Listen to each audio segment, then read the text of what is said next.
Good evening Visakha వాజీ news కి స్వాగతం. నా పేరు మీనా కుంతల. ముందుగా వాజీ హెడ్లైన్స్ చూద్దాం. ప్రజల సంతృప్తి, అధికారుల పనితీరుకు కొలమానం. జిల్లా కలెక్టరేట్ లో విలేకరుల సమావేశంలో మంత్రి నాదెండ్ల మనోహర్ వెల్లడి.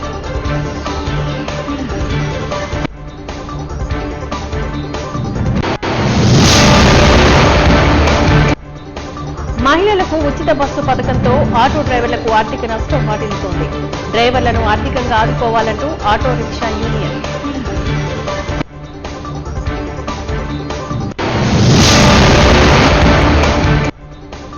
విజయవాడలో ఆర్టీసీ స్థలం లూలు షాపింగ్ మాల్ కు కేటాయించడంపై అసహనం వ్యక్తం చేసిన ఏపీటీడీ యూనియన్ తక్షణమే నిర్ణయాన్ని ఉపసంహరించుకోవాలని కోరిన జిల్లా నాయకులు శ్రీనివాస్. ఇక డీటెయిల్స్ చూద్దాం. విశాఖపట్నం కలెక్టరేట్ మీటింగ్ హాల్లో జరుగుతున్న ఉత్తరాంధ్ర జిల్లాల ప్రాంతీయ సదస్సులోని పౌర సరఫరాల శాఖ మంత్రి నాదెండ్ల మనోహర్ మాట్లాడారు.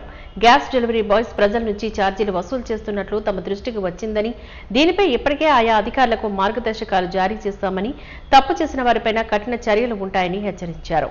పౌర సరఫరాల శాఖ ద్వారా ప్రజలకు ఉత్తమ సేవలు అందించేందుకు గాను అవిరళ కృషి చేస్తున్నామని అన్నారు. 65 సంవత్సరాల వయసు దాటిన వృద్ధులకు, వికలాంగులకు ప్రతి నెల 26 నుంచి 30 తేదీ వరకు ఇంటి వద్దకే సరుకులు అందిస్తున్నామని అన్నారు. ప్రజలకు మరింత మెరుగ్గా రేషన్ సరుకులు అందజేసేందుకు గాను ఎండియు వాహనాల విషయంలో సుమారు 200 కోట్ల భారం పడినా ముందుకు వెళ్లామని తెలిపారు. గ్యాస్ రాయితీ జమ కాని పక్షంలో అధికారులకు హుటాహుటిన చర్యలు తీసుకోవాలని, కాలయాపన చేయకుండా సమస్యను పరిష్కరించాలని అన్నారు. ఆగస్టు 25 నుంచి స్మార్ట్ రేషన్ కార్డులు అందజేస్తామని తెలిపారు. మరింత ఉత్తమ రీతిలో సేవలు అందించేందుకు గాను అధికార యంత్రాంగం మనస్ఫూర్తిగా భాగస్వామ్యం కావాలంటూ పిలుపునిచ్చారు. ఆ సంఖ్య మీరు తప్పకుండా మీకు తెలియజేస్తాను. ఇమీడియట్ గా నా దగ్గర లేదు, కానీ డెఫినెట్ గా అట్లీస్ట్ 150 to 200% ఇంప్రూవ్మెంట్ దాని last year. Number of cases కానివ్వండి, స్టాక్ సీజ్డ్ కానివ్వండి, ఖచ్చితంగా ఉంది. 3 రోజుల నుంచి ఉత్తరాంధ్రలో ప్రత్యేకంగా ఏజెన్సీ ప్రాంతాల్లో విస్తృతంగా మేము పర్యటించాం. ప్రధానంగా ఎండియు వాహనాలు తొలగించిన తర్వాత క్షేత్రస్థాయిలో రేషన్ డిస్ట్రిబ్యూషన్ ఏ విధంగా జరుగుతుంది దానిపైన ఒక సమీక్షా సమావేశం నిన్న ఏఎస్ఆర్ డిస్ట్రిక్ట్ లో కూడా మేము ఆర్గనైజ్ చేసుకుని అక్కడున్న వ్యవస్థని మరింత బలోపేతం చేయడం కోసం మేము అనేక సందర్భాల్లో వినియోగదారుల దగ్గర నుంచి, రేషన్ షాప్ డీలర్ల దగ్గర నుంచి, అధికారుల దగ్గర నుంచి సమాచారం తెప్పించుకుని మాట్లాడడం జరిగింది. రేషన్ షాపుల విషయంలో గిరిజన ప్రాంతాల్లో ప్రత్యేకంగా ఏఎస్ఆర్ జిల్లాలో చాలా మంది హర్షం వ్యక్తపరిచారు. ఎందుకంటే 15 రోజులు రేషన్ షాప్ ఓపెన్ ఉన్నప్పుడు ఏ సమయమైనా వాళ్ళు వెళ్ళి తెచ్చుకోవచ్చు అనే విషయం, అదేవిధంగా వాళ్ళకి నష్టం కలగకుండా, పనులు ఆపకుండా వారికి ఎప్పుడైతే అవసరం ఆ టైంకి వెళ్ళి సరుకులు తెచ్చుకోవడం అనేది చాలా మంది మహిళలు చాలా సంతోషంగా ఆహ్వానించారు. ఈ కార్యక్రమం ద్వారా కొన్ని మార్పులు చేర్పులు చేయాల్సిన అవసరం వచ్చిందనేది మేము కూడా భావించాం. ఉదాహరణకి 3 కిలోమీటర్లు దాటి ఉన్న గ్రామాలకి రేషన్ సరఫరా చేసేటప్పుడు ఆ ప్రాంతాల్లో, కొండ ప్రాంతాల్లో కొంతవరకు ఇబ్బంది కలుగుతుందనే విషయం మా దృష్టికి తీసుకొచ్చారు. అధికార యంత్రాంగం మీ అందరం కూడా ఆ సమాచారం తెప్పించుకుని హెడ్ ఆఫీస్కి వెళ్ళగానే ఏ విధంగా దీనికి వెసులుబాటు కల్పించగలుగుతాం దానిపైన మేము తప్పకుండా లోతుగా అవగాహన తెచ్చుకున్నాం. కాబట్టి నిర్ణయాలు తీసుకుంటాం. ఒకటి ఏంటంటే రేషనలైజేషన్ ఆఫ్ షాప్స్ చేయాలి. రెండోది ఏంటంటే అదనంగా ఖర్చు అవుతుంది. ఇంటింటికి వెళ్ళి మేము 65 సంవత్సరాలు నిండిన వృద్ధులకు, దివ్యాంగులకు మనం అందిస్తున్నాం కాబట్టి వాళ్ళు కూడా ఎక్కడ కూడా ఆ లోపం లేకుండా ఈ రేషన్ షాప్ డీలర్లందరికీ కూడా మేము కమిషన్లు ఒకసారి పునరుద్ధరించే విధంగా, ఆలోచించే విధంగా ఓ నిర్ణయం తీసుకుంటాం. వీటితో పాటు మధ్యాహ్న భోజన పథకం అద్భుతంగా రాష్ట్ర వ్యాప్తంగా 41,000 పాఠశాలలోనూ 4,000 సంక్షేమ హాస్టల్లో సరఫరా చేస్తున్నాం. దానిపైన కూడా ఈరోజు సమీక్షించాం. ఎక్కడ కూడా పొరపాటు లేకుండా, కంప్లైంట్స్ రాకుండా 20 కిలోల బస్తాల్లోనే మేము సరఫరా చేస్తున్నాం. కాబట్టి అది ఏ విధంగా క్షేత్రస్థాయిలో పాఠశాలలో అందించగలుగుతున్నారు, దానికి సంబంధించిన లాజిస్టిక్స్, సపరేట్గా ట్రాన్స్పోర్టేషన్, ఇవన్నీ కూడా ఏమైనా సమస్యలు ఉన్నాయనే దానిపైన కూడా మేము లోతుగా ఈరోజు సమీక్షించాం. శ్రీ ఫౌండేషన్ ఆధ్వర్యంలో వివిధ రంగాల్లో సేవలు అందించిన వారికి సన్మానించి ప్రశంసా పత్రాన్ని అందజేసినట్లుగా నిర్వాహకులు రామలక్ష్మి, రామరాజు తెలిపారు. 79వ స్వాతంత్ర్య దినోత్సవాన్ని పురస్కరించుకుని నిర్వాహకులు ఘన సన్మాన కార్యక్రమాన్ని విశాఖలో నిర్వహించారు. ఈ సందర్భంగా వారు మాట్లాడుతూ సమాజానికి తమ వంతుగా ఏదో ఒక విధంగా సహాయం చేసే వాళ్ళని ప్రోత్సహించడమే లక్ష్యమని చెప్పారు.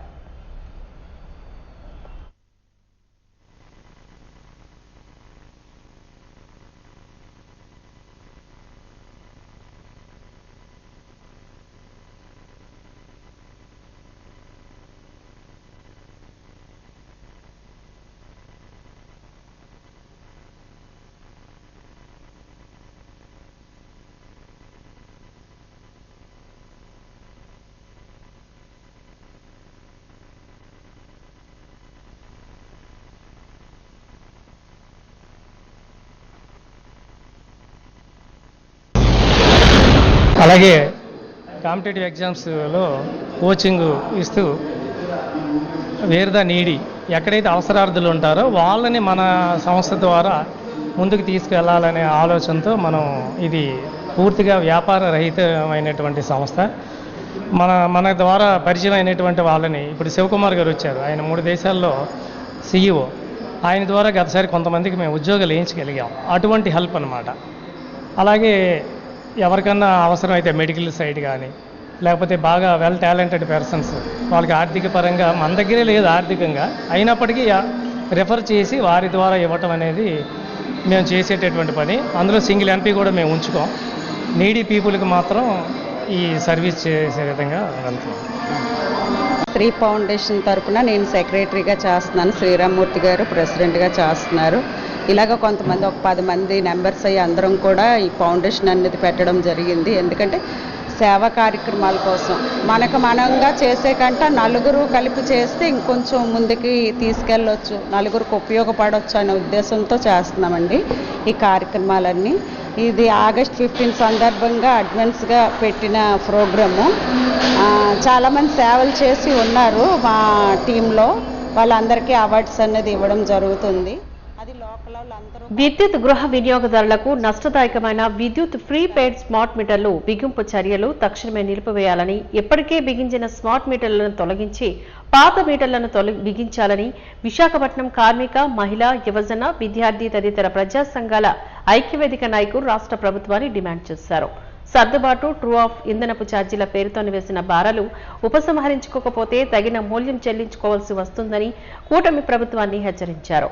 స్మార్ట్ మీటర్లకు వ్యతిరేకంగా గురుద్వార్ వద్ద ఉన్న APDCL ఎదుట CITU, APTUC, IFTU, AFTU, ఐద్వా, NFTU, POW, DYFI, AIY, KVFS వంటి ప్రజా సంఘాల ఐక్యవేదిక ఆధ్వర్యంలోని భారీ నిరసన ధర్నాను చేపట్టారు. ఐద్వా జిల్లా అధ్యక్షులు P. పద్మ, AITC జిల్లా ప్రధాన కార్యదర్శి GS అచ్యుతరావులు అధ్యక్షత జరిగిన ఈ ధర్నాలోని CPM కేంద్ర కమిటీ సభ్యులు K. లోకనాథం పాల్గొని మద్దతును ప్రకటించారు.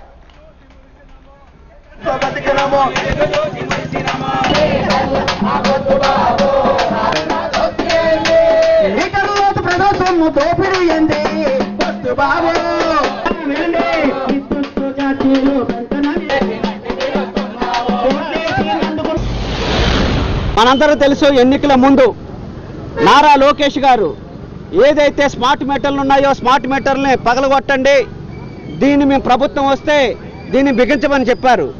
ఈరోజు దాదాపు ఏడాది తర్వాత చూస్తే గత ప్రభుత్వానికి ఈ ప్రభుత్వానికి పెద్ద తేడా లేదనేది స్పష్టంగా అర్థమవుతా ఉంది.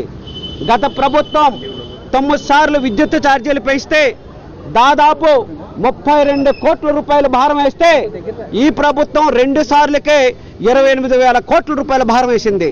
అంటే 5 ఏళ్లలో ఎన్ని వేల కోట్ల రూపాయల భారం వేస్తారనేది స్పష్టంగా అర్థమవుతా ఉంది. ఆ స్మార్ట్ మీటర్లకు సంబంధించిన దాంట్లో మొట్టమొదట వ్యవసాయ కనెక్షన్స్ ఏవైతే ఉన్నాయో వ్యవసాయ కనెక్షన్లు మేము పెడుతున్నామని చెప్పారు. రైతులు ఎవరైతే ఉన్నారో వాళ్ళు తిరగబడ్డారు, దాన్ని ఆపేశారు. ఆ తర్వాత ఏదైతే ప్రభుత్వ సంస్థలు ఉన్నాయో సంస్థల్లోకి అట్లాగే కమర్షియల్ కాంప్లెక్స్లు ఏవైతే ఉన్నాయో దానికి పెడతామని చెప్తున్నారు. కమర్షియల్ కాంప్లెక్స్ సంబంధించి గ్రామీణ ప్రాంతంలో అదానీ మీటర్ పెట్టుకున్న తర్వాత ఒక చిన్న పాన్ షాప్ ఆయనకి 17,000 రూపాయలు వచ్చింది. ఆయన క్లోజ్ చేసుకున్నాడు. వాస్తవంగా మనమధురావు అనే ఆయన ఎట్లాంటివి చిన్న చిన్న షాపులు ఏవైతే ఉన్నాయో రోడ్డు వ్యాపారస్తులు ఎవరైతే ఉన్నారో వాళ్ళందరూ గగ్గోలు పెడతా ఉన్నారు. అదే కాదు, చిన్న చిన్న హోటల్స్ కూడా గగ్గోలు పెట్టే కార్యక్రమం జరుగుతూ ఉంది. ఇది కాకుండా ఇప్పుడు అపార్ట్మెంట్లకి అట్లాగే నివాస ప్రాంతాలకు కూడా స్మార్ట్ మీటర్లు బిగిస్తామని చెప్తున్నారు. ఫేజ్ మేనర్లో ఈ రాష్ట్రంలో 2 కోట్ల మీటర్లు బిగించాలని ఈ రాష్ట్ర ప్రభుత్వం కృతనిశ్చయంతో ఉంది. మొదటి ఫేజ్లో 41 లక్షల మీటర్లు పెట్టాలని, తర్వాత సెకండ్ ఫేజ్ థర్డ్ ఫేజ్లో పెట్టాలని. మరి ఇది అదానీ మీటర్లకి ఈ కూటమి ప్రభుత్వం ప్రమోటర్గా ఉన్నారా అని మేము అడగదలుచుకున్నాం. ముఖ్యంగా ఈ స్మార్ట్ మీటర్లకు వ్యతిరేకంగా ఉద్యమం చేస్తున్నాం. స్మార్ట్ మీటర్లు వస్తే చాలా ప్రమాదకరం. చంద్రబాబు నాయుడు గారు నేను చాలా స్మార్ట్ అని చెప్తాడు. ఫిబ్రవరిలో ఆయన జీవో నెంబర్ 24ని రెడీ చేసి 2 రోజుల నుంచి ఇప్పుడు పబ్లిక్ డొమైన్లో లేకుండా ఆ జీవోని చేశాడు. పబ్లిక్ డొమైన్లో జీవో లేకుండా చేసే రాష్ట్ర ముఖ్యమంత్రి నువ్వు ముఖ్యమంత్రిమైనా అని ప్రశ్నిస్తున్నావు. ఆ జీవోలో ఏముందంటే 2 ప్రమాదమైన కారణాలు ఉన్నాయి. ఇప్పుడు పాత మీటర్ ఏదైనా పోతే ల్యాప్స్ అవుతే సింగిల్ ఫేస్ అయితే 1000 రూపాయలు, 3 ఫేస్ అయితే 3000 రూపాయలు, 2500 రూపాయలు పెనాల్టీ వేస్తున్నారు. కానీ కొత్త స్మార్ట్ మీటర్ కానీ పోతే 2 ఏళ్ళు జైలు శిక్షణ ఉంది. అందుకని ఆయన జీవోని పబ్లిక్ డొమైన్లో ఉంచకుండా దొంగచాటుగా స్మార్ట్ మీటర్లు పెంచుతున్నాడు. ఒక పోలీస్ అధికారో లేకపోతే ఇంకో ఉన్నతాధికారో శాశ్వతంగా ఒక ఊర్లో ఉండడం, ఇల్లు కట్టుకొని ట్రాన్స్ఫర్ అయ్యాడు అనుకోండి, నాలాంటి పరిమాణాలు అది ఎవడో వచ్చి ఆ మీటర్ ఛార్జ్ ఇస్తే జైలు శిక్ష ఎవరికి పడుతుంది? ఒక ప్రభుత్వ ఉద్యోగి 2 ఏళ్ళు జైలు ఉంటాడు, ఉద్యోగం ఉంటుందా? కాబట్టి చంద్రబాబు నాయుడు గారు మీరు ఇమీడియట్గా ఆ పబ్లిక్ డొమైన్లో ఆ జీవోని పెట్టాలి. అది ఒక్కటే కాదు, ఆ జీవోలో ఏం పొందుపరిచారంటే పీక్ అవర్స్లో రేటు పెరుగుతుంది. ఆ పీక్ అవర్స్ ఏం చెప్పాడు? ఉదయం 6 నుండి 10 గంటలకు పీక్ అవర్స్, సాయంత్రం 6 నుండి రాత్రి 10 గంటల వరకు పీక్ అవర్స్. మధ్యలోనే ఏదంటే 10 నుండి సాయంత్రం 5 వరకే జనాలు ఇంట్లో ఉండరు కాబట్టి అది తక్కువ కరెంట్ వస్తుంది. ఉన్నదంతా పీక్ అవర్స్. అలా పీక్ అవర్స్లో సండే పబ్లిక్ హాలిడేస్ని కంప్లీట్ పీక్ అవర్స్గా పెట్టాడు. కాబట్టి ఈ స్మార్ట్ మీటర్లు బిగిస్తే ప్రమాదం.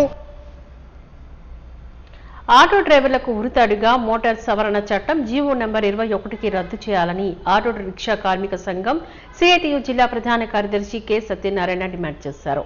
ఈ మేరకు జీవీఎంసీ గాంధీ విగ్రహం వద్ద చేపట్టిన ధర్నాలో భాగంగా వారు మాట్లాడారు. ఆగస్టు 17 నుంచి మహిళలకు ఉచిత బస్సు రవాణా సౌకర్యం కల్పిస్తున్న రాష్ట్ర ప్రభుత్వం ఆటో కార్మికులకు ఏం చేస్తుంది అంటూ ప్రశ్నించారు. ఆర్థికంగా ఎలా ఆదుకుంటుందో చెప్పాలని డిమాండ్ చేస్తూ ధర్నాలు చేపట్టారు.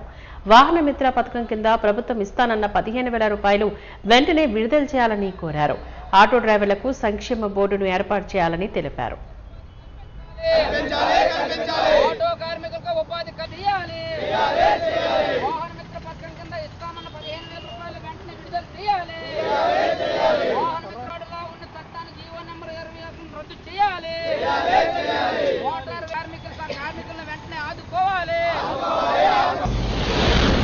ఇప్పటికీ ఆటో కార్మికులు ఇప్పటికే చాలా అనేక రకమైన ఇబ్బందులు పడతా ఉన్నారు. జీవో నెంబర్ 21 తీసుకొచ్చి అపరాధ రుసుములను భారీ స్థాయిలో పెంచారు. ఒక ఫోటో తీస్తే 1035 రూపాయలు చెప్పిన పెనాల్టీలు వేశారు. వందలుగా ఉన్న పెనాల్టీ ఏదైతే ఉందో వేలాది రూపాయలుగా పెంచడం జరిగింది. ఇప్పటికే అనేక వ్యవస్థలు పడతా ఉన్నాం. ఈ ప్రభుత్వం కూటమి ప్రభుత్వం అధికారంలోకి రాకముందు ఆటో కార్మికులకి కేరళ తరహా వెల్ఫేర్ బోర్డు ఏర్పాటు చేస్తానని చెప్పింది. అలాగే ఆటో కార్మిక సమస్యలు ఏంటనే అట్లా పరిష్కారం చేస్తామని చెప్పింది. అలాగే ఏ ప్రభుత్వం అయితే వైసీపీ ప్రభుత్వం 10,000 రూపాయలు వాహన మిత్ర కింద ఇస్తుందో దాన్ని 15,000 రూపాయలు పెంచి మీకు ఆదుకుంటామని కూడా ప్రభుత్వం ప్రకటన చేసి ఈరోజు అధికారంలోకి వచ్చింది. అధికారంలోకి వచ్చి సంవత్సరం దాటింది తప్ప ఆటో మోటార్ కార్మికుల కోసం ఎటువంటి రక్షణ కల్పించలేదు. కనీసం వెల్ఫేర్ బోర్డు ఏర్పాటు చేయలేదు. చర్చలు కూడా కనీసం జరపలేదు. పోగా ఈ ఆగస్టు 15 నుంచి మహిళలకు ఉచిత బస్సు సౌకర్యం కల్పిస్తామని చెప్పి సూపర్ 6లో భాగం అని చెప్పి ఈరోజు ప్రభుత్వం ముందుకు వస్తూ ఉంది. కల్పించండి, తప్పులేదు. ప్రజలందరికీ మేలు చేయడానికే ప్రభుత్వాలు ఉన్నాయి. అందులో మేమైతే ఎటువంటి అభ్యంతరం లేదు. కానీ దానివల్ల ఆటో కార్మికులు ఆర్థికంగా చాలా ఇబ్బంది పడతారు. వచ్చిన ఆదాయాలు తగ్గుతాయి. ఇప్పటికే ఆదాయాలు లేక ఫైనాన్షియల్ కట్టుకోలేక అనేక అవసరాలు పడతా ఉన్నారు. మరి అలాంటి తరుణంలో మీరు ఈ రకమైన ప్రకటన చేయడం ద్వారా ఆటో కారు నష్టం కలుగుతుంది. ఆటో కారు నేను ఆర్థికంగా ఇప్పటికే 500-600 రూపాయలు సంపాదించుకుంటున్నారు. వాటికే చాలా ఇబ్బందులు పడుతుంటే ఈ ప్రకటన చేయడం వల్ల వచ్చిన ఆదాయం తగ్గి 300-200కి వచ్చే పరిస్థితి అనేది వస్తూ ఉంది. పోనీ అది మేమేమైనా కొత్తగా చెప్తున్నా అంటే కాదు. పక్కన తెలంగాణలోని కర్ణాటకలో కూడా వాళ్ళు అమలు పరిచినప్పుడు ఆటో డ్రైవర్ల ఆందోళన, ఆటో డ్రైవర్ ఇబ్బందులు, ఆటో డ్రైవర్ ఎంత ఆవేదన చెందారనేది మీకు తెలుసు. కాబట్టి కనీసం వాటి గురించి ఆలోచించండి. మమ్మల్ని పిలిపించి మీకు ఏ రకంగా మీరు సపోర్ట్ చేస్తే ఈ పథకాన్ని అమలు చేసిన వల్ల మీకు నష్టం జరుగుతుంది. ఆ నష్టాన్ని ఏ రకంగా పరిష్కారం చేయగలని మీరు సలహాలు ఇస్తే బాగుంటుందని చెప్పి కనీసం చర్చ కూడా జరపలేదు. కనీసం మాట కూడా అనకండి ఈరోజు పథకాన్ని అమలు పరచడం సిద్ధపడతా ఉంది. దీనివల్ల ఆటో కార్మికులు అందరూ కూడా ఆర్థికంగా చాలా ఇబ్బంది పడిస్తే పరిస్థితి అయినా వస్తుంది. కాబట్టి తక్షణమే ఆటో కార్మికులు అందరినీ పిలిపించి నాయకులు పిలిపించి చర్చలు చేసిన తర్వాత ఈ పథకాన్ని ముందుకు తీసుకొస్తే బాగుంటుందని చేసి మా యొక్క డిమాండ్ అనేది చేస్తా ఉన్నాం. అలా కాకుండా మేమే మీతో సంబంధం లేదని చెప్పుకుంటే రాష్ట్ర వ్యాప్తంగా 5 లక్షల మంది ఆటో కార్మికులు ఈరోజు ఉన్నారు. 5 లక్షల కుటుంబాలు ఈరోజు రోడ్డును పడే పరిస్థితి ఉంది. కాబట్టి రాష్ట్ర వ్యాప్తంగా పెద్ద యుద్ధం చేస్తామని చెప్పి ఈ సందర్భంగా తెలియజేస్తా ఉన్నాం.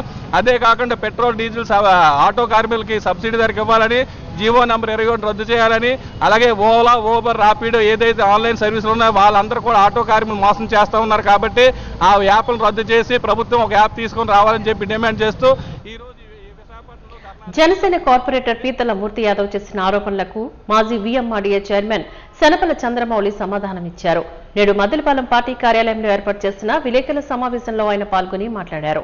సర్వే నంబర్ 14/1లో 5 ఎకరాలు 10 సెంట్ల భూమిని కొట్టేశారంటూ ఆయనపై వచ్చిన వార్తలు అవాస్తవమని, తన ప్రమేయం కానీ తనకు గానీ సంబంధం లేకపోయినా కార్పొరేటర్ మూర్తి యాదవ్ తన పేరు ప్రస్తావించడం ఎటువంటి ఆధారాలు లేకుండా తనపై ఆరోపణలు చేయడం సరికాదని, దీన్ని తీవ్రంగా ఖండిస్తున్నానని, ఆ భూమిని ఆయన కొట్టేసినట్లు ఆధారాలు చూపించాలని, లేని పక్షంలో మీడియా పరంగా ప్రజలకు వివరణ ఇవ్వాలంటూ డిమాండ్ చేస్తున్నారు. అది లేని ఎడల న్యాయపరంగా పరువు నష్టం దావా వేస్తానని తెలిపారు.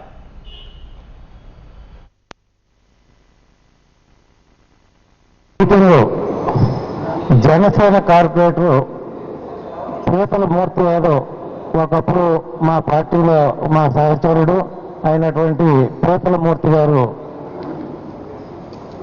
కొన్ని 14/1 ఎండాడ స్థలం చంద్రమౌళి కాజేశారు అన్న ఒక ఆరోపణ చేయడం జరిగింది. నా ప్రమేయం, నా సంబంధం లేకపోయినా కార్పొరేటర్ మూర్తి యాదవ్ నా పేరు ప్రస్తావించారు. ఎటువంటి ఆధారాలు లేకుండా నా మీద ఆరోపణ చేయడం సరికాదని దీన్ని తీవ్రంగా ఖండిస్తూ,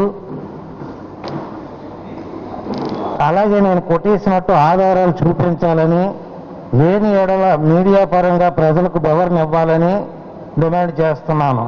లేని ఎడల న్యాయపరంగా పరువు నష్టం దావా వేయడానికి నేను సిద్ధంగా ఉన్నానని తెలియజేస్తూ, ఏదేమైనప్పటికీ ఈ 14/1 ఈ ఎక్స్ సర్వీస్ మ్యాన్ ద్వారా వచ్చిన దాని మీద నేను వివరాలు కూడా సేకరించి తెచ్చి ఉన్నాను. ఎందుకంటే నాకు సంబంధం లేకపోయినా నా మీద అన్నప్పుడు నేను నిరూపించుకోవలసిన బాధ్యతను నేను చేసుకుంటూ, ఈరోజు ఆయన చేసిన ఎండాడ సర్వే నెంబర్ 14/1లో 5 ఎకరాలు 10 ఎకరాల భూమిని వై బాలిరెడ్డి కుమారుడు వై జ్యోతిరెడ్డి కాజేశారు అన్నది ఒక ఆరోపణలో ఒక అంశం. నెక్స్ట్ వైసీపీ హయాంలో విఎంఆర్డీఏ చైర్మన్ గా చేశామంటే కూటమి ప్రభుత్వం వచ్చాక ఇప్పుడు ఎన్ఓసి ఇచ్చారు. ఈ ఎన్ఓసి డేటు 18/2/2025. ఇది కలెక్టర్ గారు ఇచ్చిన ఎన్ఓసి. ఈ టైంలో కూటమి ప్రభుత్వం ఉంది, వైఎస్ఆర్ ప్రభుత్వం లేదు. మా మీద లేనిపోని నిరాధారమైన ఆరోపణలు చేయడానికి కూటమి ప్రభుత్వంలో మేము చెప్పడం ఏంటి, వాళ్ళు పని చేయడం ఏంటి, ఇది హాస్యాస్పదంగా ఉంది. కోర్టులో రెవెన్యూలో పేపర్ ఇస్తారు, ఇది దొంగ పేపర్ అని. ఆ దొంగ పేపర్ అనడానికి 10 ఏళ్ళు కోర్టులో డబ్బులు ఖర్చు పెట్టి వేయాలి. ఇంకా అలాంటప్పుడు ఏమొస్తాయి? ఇప్పుడు ఏదైనా మీ పత్రికలు అనగాని అందరూ కూడా భగవద్గీతతో సమానంగా చూసే టైంలో మీరు కూడా ఎవరో ఒకరు ఒక పేపర్ ఇస్తే, నాలాంటి కూడా పేపర్ ఇచ్చినా కూడా దీని మీద మీరు ఒక నిర్ణయం తీసుకొని ఒక ఎంఆర్ఓనో లేకపోతే ఒక కలెక్టర్నో పూర్తిగా 4 రోజులు లేట్ అయినా మీరు పూర్తిగా చదివి అది వేస్తే బాగుంటుంది. ఒక ఎక్స్ సర్వీస్ మ్యాన్ కానీ లేకపోతే ఒక ఫ్రీడమ్ ఫైటర్ కానీ వీళ్ళకి ప్రజలకు సేవ చేసినందుకు ప్రభుత్వం వాళ్ళకి ఇచ్చిన భూమి అది 10 సంవత్సరాల లోపు అమ్మితే ఎక్స్ సర్వీస్ మ్యాన్ క్యాన్సిల్ అయిపోద్ది. 10 సంవత్సరాలు దాటితే కలెక్టర్ ఎన్ఓసి ఇవ్వాలి. 10 సంవత్సరాలు దాటితే ఎన్ఓసి కూడా ఇవ్వక్కర్లేదన్న 1170 ద్వారా ప్రభుత్వం ప్రకటించింది. 10 సంవత్సరాలు దాటితే ఎటువంటి ఎన్ఓసి అవసరం లేదని. చాలా మంది తెలియక ప్రభుత్వ భూమి గద్దలు తన్నిపోయి అంటారు. ఇది పేపర్లో చూసి మిగతా భూములు కొనడానికి రావట్లేదు వైజాగ్లో. మరి వైజాగ్ ఎలా డెవలప్ అవుతుంది? గత 3 సంవత్సరాలుగా తమపై పనిభారం పెరిగిందని, ఆన్లైన్ యాప్ల పేరుతో ఒత్తిడికి గురి చేస్తున్నారంటూ అంగన్వాడీ టీచర్ల యూనియన్ ప్రధాన కార్యదర్శి వెంకటలక్ష్మి ఆరోపించారు. ఈ మేరకు AP anganwadi workers and helpers union CITU ఆధ్వర్యంలోని మరిపాలెం ఆర్ఎండ్బి వద్ద గల అర్బన్ ప్రాజెక్టు కార్యాలయం ఎదుట నిరసన ధర్నాను తెలిసిన ఫోన్లను అధికారులకు అందజేశారు. ఈ సందర్భంగా వారు మాట్లాడుతూ ఇకపై ఆన్లైన్ యాప్ల వర్కులు చేయబోమని స్పష్టం చేశారు. 5G నెట్వర్క్ నడుస్తున్న సమయంలోని 2G ఫోన్లను ఇచ్చి మాతో వెట్టి చాకరీ చేయిస్తున్నారంటూ ఆవేదన వెల్లబుచ్చారు. కనీస వేతనాలు అమలు చేసి పని భారాన్ని తగ్గించాలని కోరారు.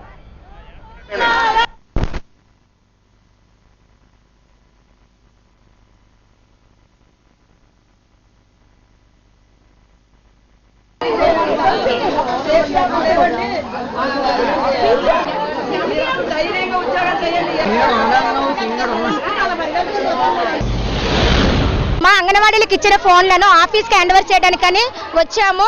ఎందుకంటే ఈ ఫోన్లు 2022లో ఇచ్చారు ప్రభుత్వం. కానీ ఈ ఫోన్ ఎటువంటి కూడా ఎలా ఏ యాప్ కూడా సపోర్ట్ చేయదండి. ఈ ఫోన్కి అయితే మాత్రం నెట్ సౌకర్యం నెట్ అనేది ఉండదు. తర్వాత ఏమంటే అసలు అంటే మాకు రోజుకొక యాప్ని తీసుకొస్తారు. మా అంగన్వాడీలు పోనీలే ఫోన్లు పనిచేయట్లేదు అనేసి ఊరుకోవటం లేదు. అంగన్వాడీల మీద అధికారులు పీక మీద కత్తి పెడుతున్నారు.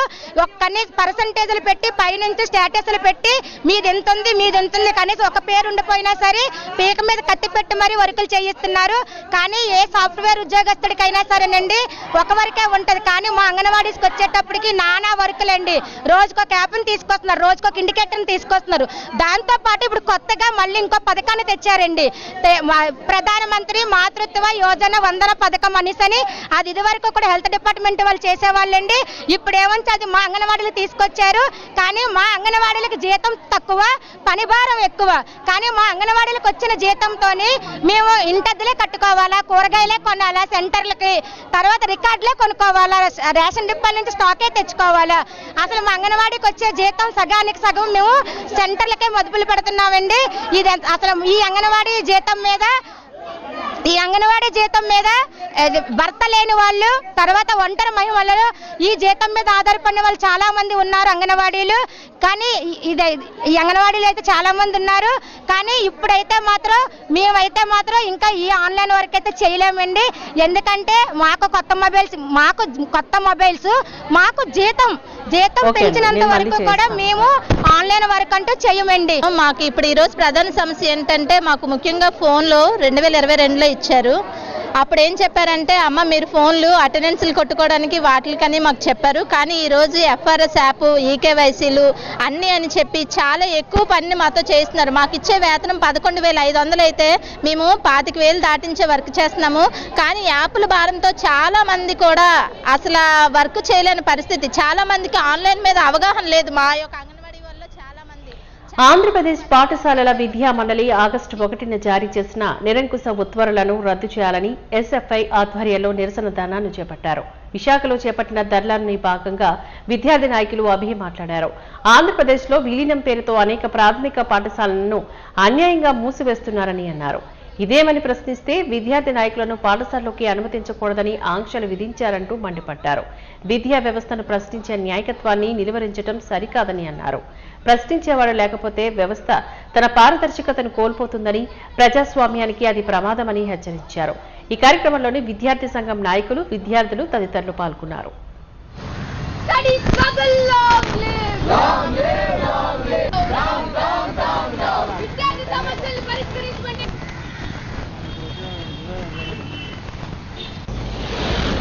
ఈరోజు ఏదైతే జియో ప్రభుత్వం మొన్న విద్యార్థి సంఘాల ఎంట్రీని స్కూల్స్లో ఏదైతే నిషేధించిందో దాన్ని మేము SFIగా తీవ్రంగా ఖండిస్తున్నాం.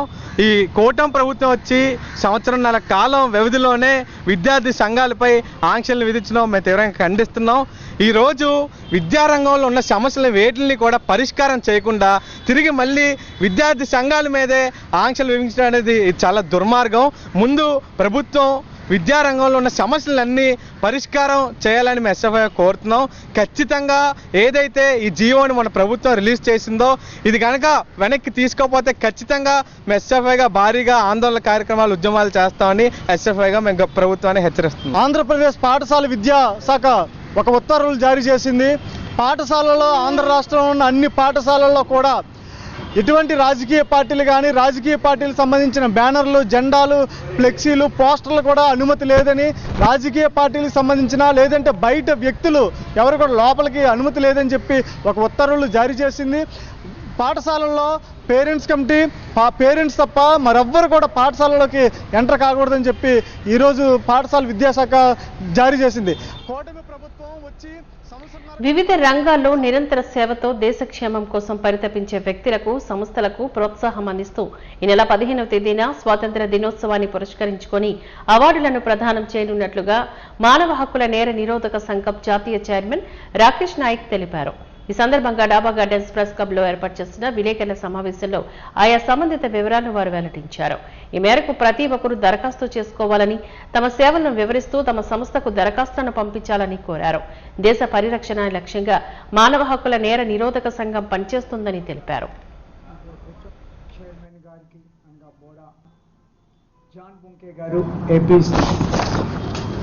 Human rights anti crime association national chairman గా టైం రాసామా 30వ తారీఖున రాశాము. సమాజంలో వివిధ రంగాల్లో ఉత్తమ అంటే నిస్వార్థంగా పనిచేస్తున్నటువంటి ప్రభుత్వ ఉద్యోగులను, అలాగే స్వచ్ఛంద సంస్థలను, అదే రకంగా వ్యక్తిగతంగా కూడా మరి సమాజ అభివృద్ధి కోసం కృషి చేస్తున్నటువంటి వారికి ఈ యొక్క స్వతంత్ర దినోత్సవం సందర్భంగా మేము సన్మానించాలి, వారిని గుర్తించి వారికి అవార్డులు ప్రజెంటేషన్ చేసి వారిని ఇంకా ముందుకు ప్రోత్సాహం కల్పించాలి అనేది మా యొక్క human rights anti crime association యొక్క ప్రధాన లక్ష్యం. ఇందులో భాగంగా ఈ యొక్క human rights anti crime association HRACA nominations దరఖాస్తులు ఆహ్వానిస్తుంది. ఆసక్తి కలిగినటువంటి మరి ఉద్యోగుల్లో నుంచి, అలాగే స్వచ్ఛంద సంస్థల్లో నుంచి, ఇండివిజువల్ వ్యక్తుల్లో నుంచి, వివిధ రంగాల్లో మరి అన్ని రంగాల్లో ఈవెన్ దో మీడియా వాళ్ళను కూడా దరఖాస్తు చేసుకోవచ్చు. ఈ యొక్క అవకాశము వాళ్ళందరికీ ఈ నెల 30వ తారీఖు మన అంబేద్కర్ భవన్, డాక్టర్ బిఆర్ అంబేద్కర్ భవన్లో విశాఖపట్నంలో అవార్డుల ప్రధానోత్సవం ఉంటుంది. Human rights anti crime association యొక్క ప్రధాన లక్ష్యం ఏంటంటే మానవ హక్కుల పరిరక్షణ జరగాలి, సమాజంలో అస్పృశ్యత నిర్మూలన చేయబడాలి. స్వాతంత్రం వచ్చి 78 సంవత్సరాలు 77 సంవత్సరాలు అయినా కూడా ఈ రోజు వరకు కూడా సమాజంలో అణగారిన వర్గాల పట్ల అస్పృశ్యత కొనసాగుతుంది. విజయవాడ నగరంలోని గవర్నమెంట్ 1, 2 డిపోలు, పాత బస్టాండ్, ఆర్టీసీ స్థలాలను షాపింగ్ మాల్ ఏర్పాటు కోసం కేటాయించడంపై Andhra Pradesh public transport department employees union జిల్లా సెక్రటరీ శ్రీనివాసరావు అసహనాన్ని వ్యక్తం చేశారు. ఈ సందర్భంగా డాబా గార్డెన్స్ ప్రెస్ క్లబ్ లో ఏర్పాటు చేసిన విలేకరుల సమావేశంలో ఆయన మాట్లాడారు. లూలు షాపింగ్ మాల్ ఏర్పాటు కోసం జీవో నంబర్ 137ను కేటాయించడం ద్వారా ప్రభుత్వ నిర్ణయానికి వ్యతిరేకంగా యూనియన్ లేఖను అందిస్తున్నట్లుగా తెలిపారు. షాపింగ్ మాల్స్ ను ఊరి చివర ప్రజా ఉపయోగకరంగా నిర్మించాలని, ఆర్టీసీ స్థలాన్ని షాపింగ్ మాల్స్ కు కేటాయించడం సరికాదని హితవు పలికారు. ఈ విషయంపై ప్రభుత్వం పునరాలోచించి ఓ నిర్ణయం తీసుకోవాలని డిమాండ్ చేశారు.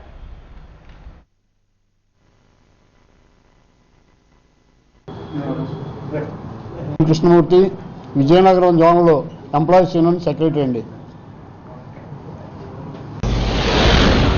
ముఖ్యంగా ఏపీఎస్ఆర్టీసీలో విజయవాడ నగర నడిబొడ్లో 4.15 ఎకరాల స్థలం గవర్నర్పేట 1 and 2 డిపోలకు సంబంధించినటువంటిది ఈ రాష్ట్ర ప్రభుత్వం లుల్లు కంపెనీ అనేటటువంటి ఒక కంపెనీకి మరి జీవో నెంబర్ 137ని రిలీజ్ చేసి ఉన్నారు.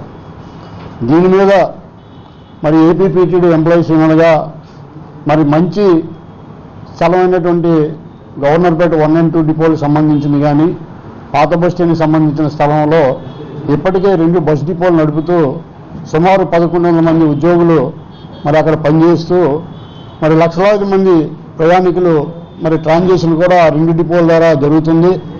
ఈ పరిస్థితుల్లో నగర నడిబొడ్లో ఉండేటటువంటి కోట్లాది రూపాయలు విలువైనటువంటి స్థలాన్ని మరి లుల్లు కంపెనీకి రాష్ట్ర ప్రభుత్వం ఇవ్వడం అనేది మేము ఏపీపీటీడీ ఎంప్లాయీస్ యూనియన్గా మరి ఉద్యోగస్తులుగా వ్యతిరేకిస్తున్నామండి.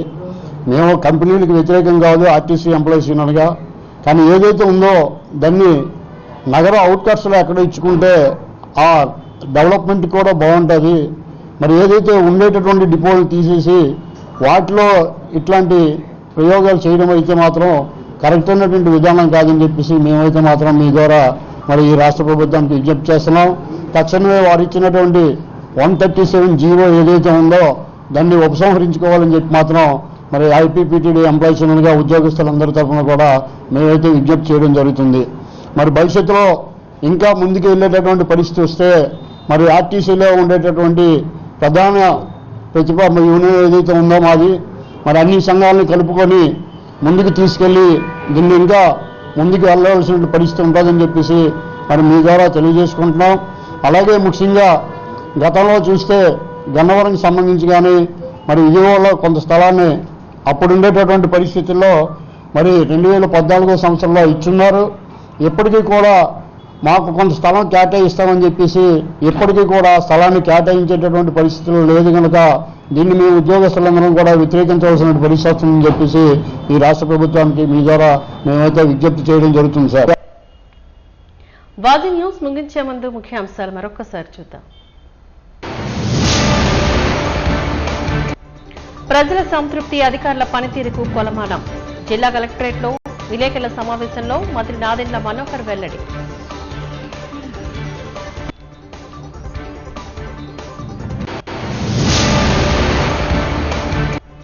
మహిళలకు ఉచిత బస్సు పథకంతోని ఆటో డ్రైవర్లకు ఆర్థిక నష్టం వాటిల్లుతోంది.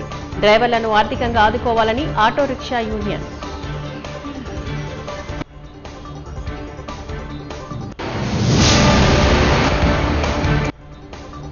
విజయవాడలో ఆర్టీసీ స్థలం లూలు షాపింగ్ మాల్ కు కేటాయించడంపై అసహనం వ్యక్తం చేసిన ఏపీటీడీ యూనియన్ తక్షణమే నిర్ణయాన్ని ఉపసంహరించుకోవాలని కోరిన జిల్లా నాయకులు శ్రీనివాస్.